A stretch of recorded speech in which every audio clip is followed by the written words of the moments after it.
आप देख सकते हैं लाहौर हाई कोर्ट के बाहर के ये मनाजर हैं।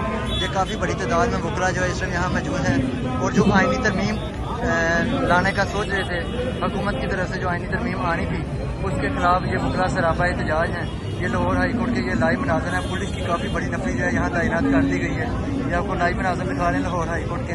ये आप देख सकते हैं अभी इसे थोड़ी देर पहले कन्वेंशन हो रहा है, यहाँ पूरे पाकिस्तान से वकला यहाँ मौजूद है और अभी ये आप देख सकते हैं वकला एक रैली की सूरत में बाहर आ गए हैं और ये नारेबाजी की जा रही है। ये आप देख सकते हैं ये लाइव मनाजर हो रहा है। अक्ल वाला बंदा इस हुकूमत को समझता है, नहीं समझता।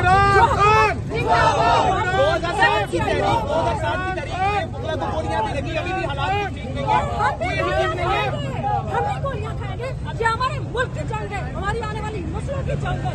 इमरान खान अगर की जंग नहीं है, ये किसको मारेंगे? मैं कहती हूँ मुझनात और इब्तिदा करें, लेकिन इसके बाद आना इंकलाब चाहिए। लेकिन अभी तो नजर आ रहा है यहाँ पे पुलिस जो है वो वकीलों को पकड़ने के लिए तैयार है। देखिए किस चीज से डर रहे हैं? देखिए अगर हम वकील पुलिस से डरते तो हम लौट गए होते। हम किसी से नहीं डरते, बिकॉज हम खाली हाथ हैं, हम निकलते हैं, अदालतें हमारा घर है। हम आईन और कानून की बालादस्ती की जंग में ऐसे रहे थे और रहेंगे जब तक आईन और कानून की बालादस्ती नहीं होती, हमारे मुल्क में रूल ऑफ लॉ नहीं होता। किसी जुआई का लाल हमें नहीं हो सकता। अब बिल पास किया जा रहा है, क्या कहेंगे इस वाले जो बिल पास किया जा रहा है? देखिए वो बिल जिस मुल्क में कोई रूल ऑफ लॉ ना हो, आप देखिए प्रैक्टिकली कॉन्स्टिट्यूशन जहाँ पे सस्पेंडेड है, तो वहाँ पे बिल लाना उससे